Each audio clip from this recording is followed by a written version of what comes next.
Isang magandang araw po ang ipinapabot namin sa lahat ng aming mga kaibigan.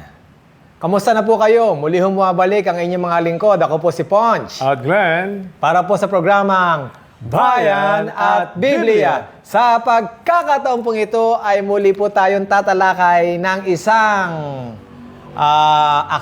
kumbaga event, no? Event na ngayon ang siyang naging dahilan kung bakit tayo ngayon ay walang pasok.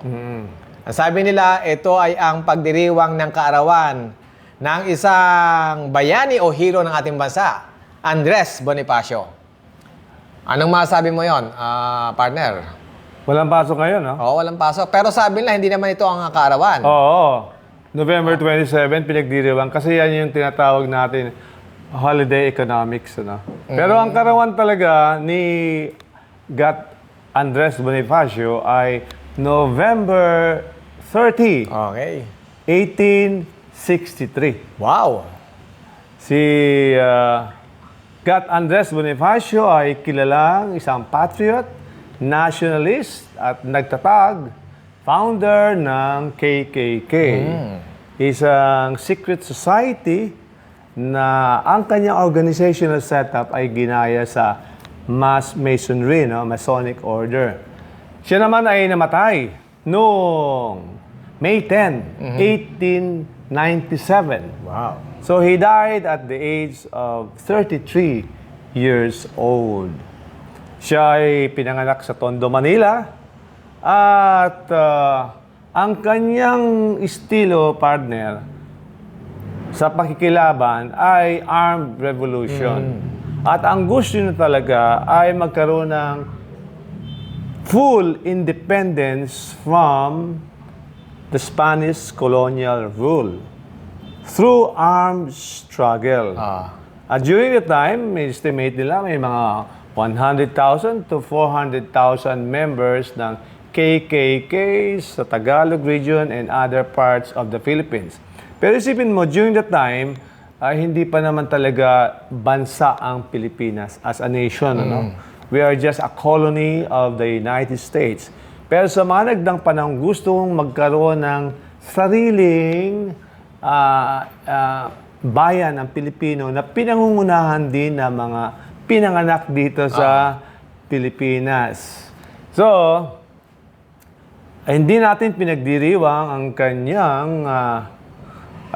kamatayan katulad ng ibang mga sinasabi nating national heroes. Kasi siya naman ay namatay o pinatay ng kapwa niya Filipinos. Ay, malungkot, no?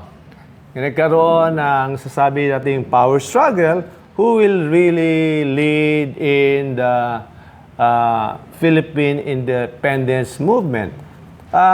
Kilala siya sa yung openly revolting against armed struggle sa Spanish rule noong August 1896. Pero sa kanya pong una, sabi ng mga nabasa natin ay karamihan ng laban niya talo kasi sabi ng iba hindi siya masyadong effective as a military leader. Kaya noong Tinejos Convention, ang pinili lang presidente ay si Aguinaldo para manguna. Pero sabi ay si Bonifacio ay nagtagtatag din ng kanyang parang rebel government against the Aguinaldo group. Kaya kapwa Pilipino naglaban din kung sino talaga ang mangunguna. Si Aguinaldo ay sasabihin sa Cavite. Okay. Si Bonifacio ay sa Tondo, Manila. Pero bagamat siya ay napatay sa kamay ng kanyang kapwa Pilipino, tayo inaalala natin ang kanyang kontribusyon sa kanyang paglaban sa Espanyol, sa Spanish rule, para magkaroon ng kalayaan ang Pilipinas. At ang kanyang hero, alam mo kung sino? Sino? Si Jose Rizal. Okay. Pero si Jose Rizal naman ay gusto niya ay autonomy from the Spanish rule. Sa kanya, gradual phase out of the Spanish rule habang inihahanda pa yung Filipino leaders sa panguna. Si Bonifacio gusto niya outright, palayasin kaagad sila. At siyempre, usually, pag pinireso agad, yung mga natives naman, iba-ibang probinsyang usually maglalaban ng kung sino ang manatila. Pero makikita natin that we Filipinos respect and honor those Filipinos before who have struggled and fought for Philippine independence. Kaya tayo sa Bayan at Biblia ay nagpapasalamat at saludo sa mga kapwa natin Pilipino na gusto magkaroon ng independence ang Pilipino laban sa mga sinumang mga foreign powers na gustong sumakop sa Pilipinas. Kaya maraming salamat, Gat Andres Bonifacio. Yes, maraming salamat. Ano po? Alam niyo ho ba kung paano ang bawat bansa ay nagpapakilala ng kanilang mga hero o bayani dahil sa kanilang kontribusyon sa lipunan na siya nagdahilan ng kanilang paglaya sa naghihimagsik na mga kabayan nila o mamamayan nila. Alam niyo ho ba sa banal na kasulatan, marami rin tayong mga heroes.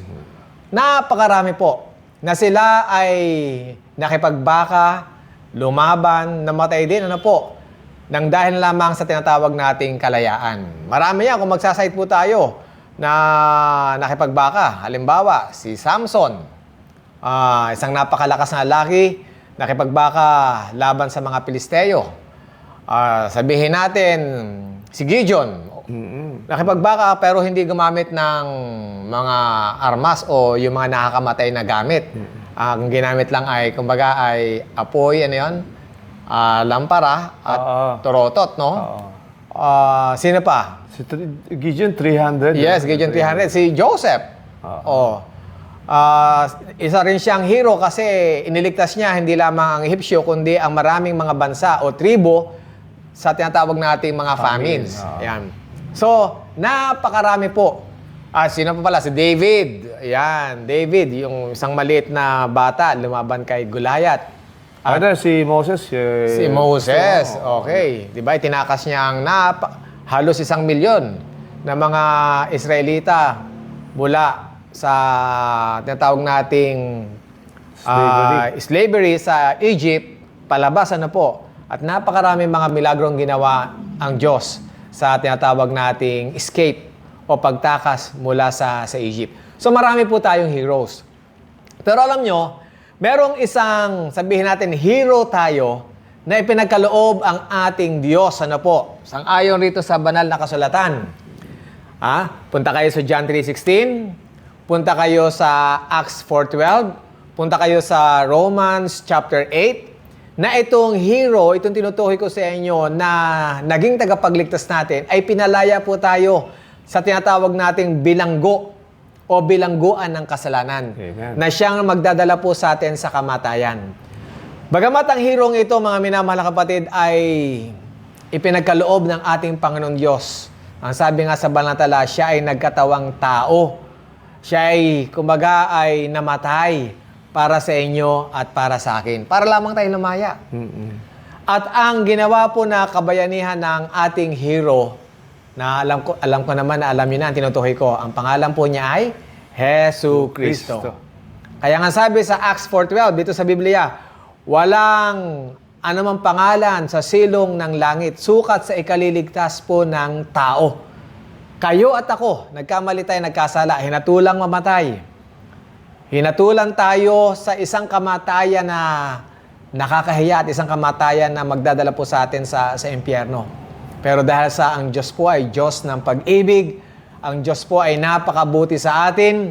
Ang sabi nga sa banal na kasulatan, pag binasa nyo ang aklat ng Salmo 103, basahin nyo po yun. Nang sabi doon, ang Diyos ay nagbigay sa atin ng benepisyo. Mga benepisyo na napakaganda. Pinatawad tayo sa ating kasalanan. Pinagaling tayo sa lahat ng ating mga karamdaman. Tayo ay iniligtas sa bingid ng kamatayan. Kinoronahan tayo ng kabutihan at pag-ibig. At lagi niya pinagkakalob sa atin ng mga mabuting bagay at pinapalakas tayo kagaya ng lakas ng isang agila. Yan po ang Diyos natin. Kaya nga po nang ipinagkaloob ng Diyos Ama ang kanyang beloved Son, na walang iba kundi ang ating Panginoong Jesucristo, kayo at ako ay nagkaroon po ng pag-asa. Si Jesus ang tunay na hero natin. Siya ang tunay na bayani natin. Na tayo, bagamat hindi karapat-dapat sa isang kaligtasan, Dahil sa ang Diyos ay puspos ng kabaitan, kahabagan at awa, iniligtas po kayo, iniligtas tayong lahat.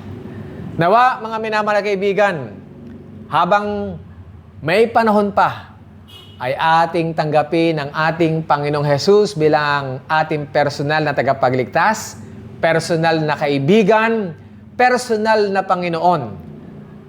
At siya ang magdadala po sa atin sa buhay na walang hanggan. Amen.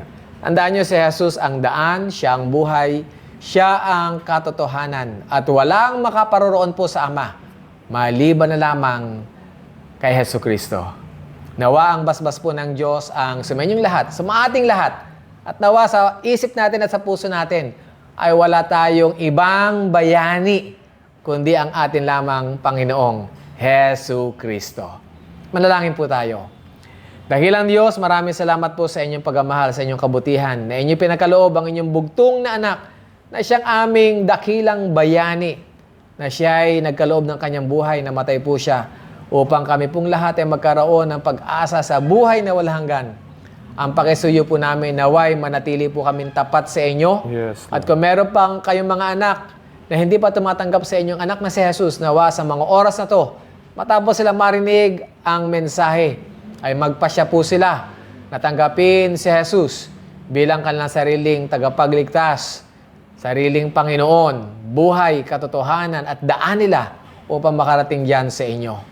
Naway basbasan niyo po ang aming mga tahanan, ang aming bansa, ang pamunuan, at naway ililigtas niyo po kami sa anumang mga sakuna at kalamidad na maaaring dumating sa buhay.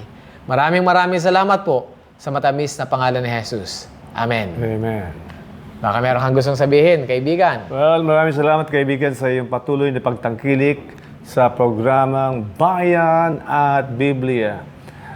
If you're watching this right now, sana hindi lang ikaw manonood, kundi you will subscribe, no? And you will press like at panurin mo yung buong episode. No? At anyayahan mo pa ang iyong pamilya at kaibigan na makinig ito at i-share to sa iyong mga kaibigan. At maraming salamat din sa Travel Light Ministries sa pag-support sa ating ministry dito sa Philippines. God bless you. Maraming salamat po sa inyong patuloy na pagtangkilik sa ating programa. Maraming salamat po sa aking pamilya na patuloy na nanalangin at sumusuporta sa mga pangailangan po ng programang ito. At maraming salamat po sa lahat ng major sponsors natin. Kilala niyo po kung sino kayo, nawa ang basbas ng Panginoon ang sumainyo. At higit sa lahat, pasalamatan po natin ng Diyos na siya ang nagbibigay po ng buhay ninyo at buhay nating lahat. At siya rin ang dahilan kung bakit tayo ay patuloy na mayroong provision sa bawat oras at araw ng ating buhay. Kaya sa mga oras pong ito, muli nagpapaalam ang inyong mga lingkod. Ako po si Ponch. At Glenn. Para po sa programang Bayan at Biblia.